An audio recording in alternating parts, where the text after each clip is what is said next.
ఆయన పక్కన పెట్టుకుని చెప్పాలి, ఆయన నలిగిపోయారు. జైల్లో చూశాను ఆయన.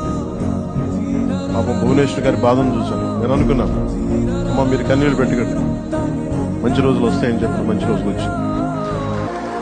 వారికి మనస్ఫూర్తిగా వారికి నా హృదయపూర్వక శుభాకాంక్షలు. మీరు అద్భుతమైన పాలన ఇవ్వాలి అందరికీ మనస్ఫూర్తిగా నేను తెలియజేసుకున్నాను.